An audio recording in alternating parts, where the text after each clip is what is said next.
தோனி இந்த காரணத்தினால தான் ப்ளே பண்ணல, இல்லைனா கண்டிப்பாக ப்ளே பண்ணியிருப்பார். இந்த ஒரு வெற்றிக்கு இவர் தான் காரணம் அப்படிங்கிற மாதிரி பார்த்தீங்கன்னா, வெற்றிக்கு பிறகு ருத்ராஜ் கெய்க்வாட் வந்து பேசியிருக்காருங்க. நம்ம சேனலுக்கு ஆச்சு புதுசாக சப்ஸ்கிரைப் மட்டும் பண்ணிக்கோங்க. அப்படி பண்ணேன்னா பக்கத்தில் இருக்க பில்லை கேமரா நோட்டீஸ் வரும். நிறைய பேர் சப்ஸ்கிரைப் பண்ணால் பார்த்துட்டீங்க, சப்ஸ்கிரைப் பண்ணுங்கள். நிறைய பேர் லைக் பண்ணாமல் பார்த்துட்டீங்க, லைக் பண்ணிட்டு பாருங்கள். நீங்கள் பண்ணுற ஒவ்வொரு லைக்கும் எனக்கு மிகப்பெரிய மோட்டிவேஷன் இருக்கும். ஸோ லைக் பண்ணிட்டு பாருங்கள்.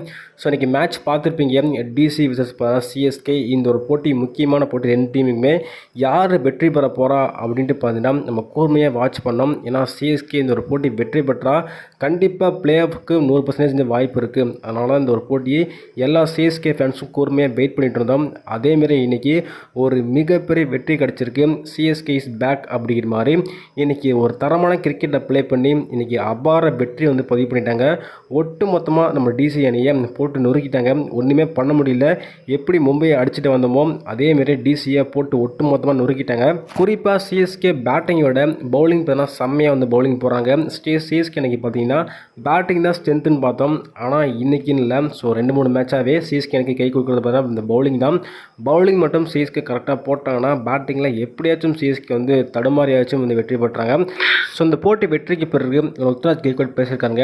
அது மட்டும் இல்லாமல் தோனியை பற்றி ஒரு சில கருத்துக்களை சொல்லியிருக்காரு. தோனி எப்போ வரப்போகிறாரு, தோனி ஏன் இந்த போட்டி ப்ளே பண்ணல, ஏன் தோனி வர இவ்வளோ தாமதமாகுது அப்படிங்கிற மாதிரி பார்த்தீங்கன்னா தெளிவாக ஒரு அப்டேட்டை கொடுத்துருக்காரு. குறிப்பாக தோனி இந்த போட்டி விளையாண்டுருக்க வேண்டிய போட்டி, ஆனால் வந்து மிஸ் பண்ணியிருக்காரு. இதுக்காக மிஸ் பண்ணிடுற அப்படின்னு பார்த்துடலாம். ஸோ முதல்ல பேட்டிங் பண்ணது பார்த்தீங்கன்னா டிசி அணி தான். முதல்ல டிசி பேட்டிங் பண்ணாங்க. நாங்கள் டாஸ் நாங்கள் தான் வின் பண்ணோம், நாங்களே ஃபஸ்ட்டு பேட்டிங் பண்ணிக்கிறோமா அப்படின்னு சொன்னாங்க. இந்த ஒரு போட்டியில் சிஎஸ்கே அன்னைக்கு டாஸை தோற்றது தான் சிஎஸ்கே அன்னைக்கு ஒரு மிகப்பெரிய வெற்றி கிடைச்சிதுன்னு சொல்லலாம். ஸோ டாஸை ஜெயிச்ச உடனே மேட்ச் ஜெயிச்சிடலாம் அப்படின்ட்டு பார்த்தா டிசி அணி எதிர்பார்த்தாங்க போல். ஆனால் நடக்கவே இல்லைங்க. முதல்லேருந்து அதுவும் குறிப்பாக ஸ்டார்டிங்லேருந்து ஸோ டிசி அணிக்கு மேட்ச் போகவே இல்லை.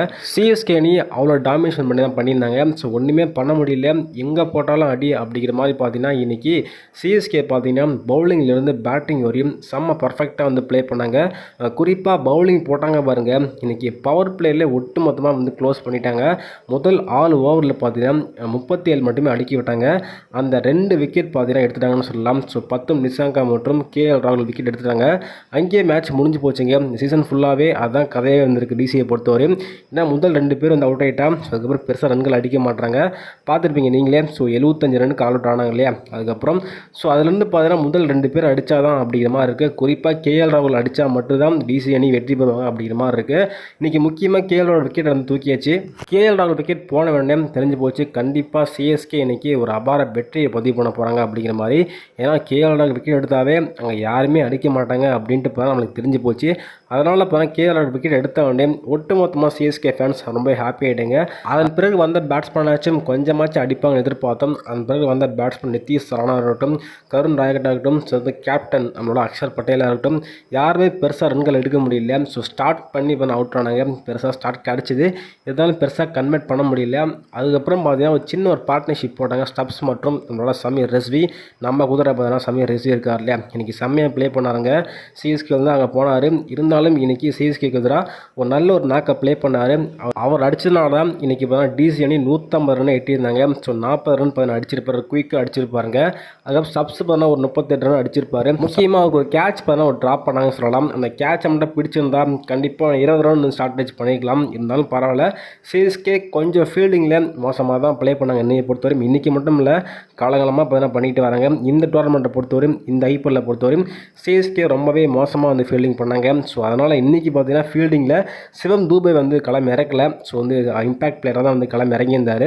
ஸோ கடைசியாக 20 ஓவர் முடிவில் டிசி அணி 7 விக்கெட் இழப்புக்கு 155 அடிச்சிருந்தாங்க போராடி. சிஎஸ்கே அணிக்கு 156 அடித்த வெற்றி அப்படிங்கிற மாதிரி களம் இறங்கியிருந்தாங்க ருத்ராஜ் கெய்க்வாட் மற்றும் சஞ்சு சாம்சன். இன்றைக்கி பார்த்தீங்கன்னா ருத்ராஜ் கெய்க்வாட் பெருசாக அடிக்க முடியல. ஆனால் சஞ்சு சாம்சன் இருக்கு இல்லையா, உயிரை கொடுத்து அடித்தாருங்க. இன்றைக்கி செம்மையாக ப்ளே பண்ணார். ஸோ சிஎஸ்கே அணிக்கு வெற்றி பாதைக்கு கூட்டு போயிருக்காருங்க. ஸோ வெறித்தனமாக ப்ளே பண்ணியிருக்காரு. கண்டிப்பாக இந்த ஒரு நாக் அவருக்கு பார்த்தீங்கன்னா ஒரு மிகப்பெரிய லெவலில் கான்ஃபிடன்ஸை கொடுக்கும். ஏன்னா சிஎஸ்கே அன்னைக்கு அவர் அடித்தாவே வெற்றி அப்படிங்கிற மாதிரி தான் இருந்துகிட்ருக்கு. அதேமாதிரியே சஞ்சு சாம்சன் அடித்தா வெற்றிப்பா சிஎஸ்கே அணி அப்படிங்கிற மாதிரி தான் வந்து ப்ளே பண்ணாங்க. இன்றைக்கி செம்மையாக ப்ளே பண்ணாங்க. ஒரு பக்கம் விக்கெட் போயிட்டு இருந்தாலும் ப்ரெஷரே இல்லாமல் ஈஸியாக வந்து மேட்சை முடிச்சு விட்டாரு. சிஎஸ்கே இந்த ஒரு போட்டியில் வெற்றி பெற்றதன் காரணமாக பிளே ஆஃப் வாய்ப்பு எப்படி இருக்குது அப்படின்னா செம்மையாக வந்து வாய்ப்பு கிடச்சிருக்குங்க. இப்போது சிஎஸ்கே அடுத்த 4 போட்டியில் 3 போட்டி வெற்றி பெற்றாலும் நம்ம கண்டிப்பாக குவாலிஃபை ஆகிடலாம் அப்படிங்கிற மாதிரி இது இருக்குது. ஆனால் கண்டிப்பாக இந்த ஒரு போட்டி சிஎஸ்கே வெற்றி பெற்றதுனால இனிமேல் சிஎஸ்கேனுக்கு ஒரு மிகப்பெரிய அட்வான்டேஜ் வந்து அமைஞ்சிருக்கு. ஸோ அடுத்த 2 போட்டி பார்த்தீங்கன்னா எல்எஸ்ஜி தான் வந்து ப்ளே பண்ண போகிறாங்க. எல்எஸ்ஜி பார்த்தீங்கன்னா நான் பெருசாக வந்து கிரிக்கெட் ப்ளே பண்ணல. அதனால் பார்த்தீங்கன்னா கண்டிப்பாக அந்த 3 போட்டியில் 4 போட்டியில் 3 போட்டி வந்து வெற்றி பெறுவாங்க அப்படின்னு நம்பிக்கை இருக்குது. சரி, நீங்கள் சொல்லுங்கள், சிஎஸ்கே குவாலிஃபை ஆகுமாகாதா? இந்த ஒரு வெற்றிக்கு யார் காரணம் அப்படிங்கிறத கருத்துக்களை கமெண்ட்ல தெரிவிங்க.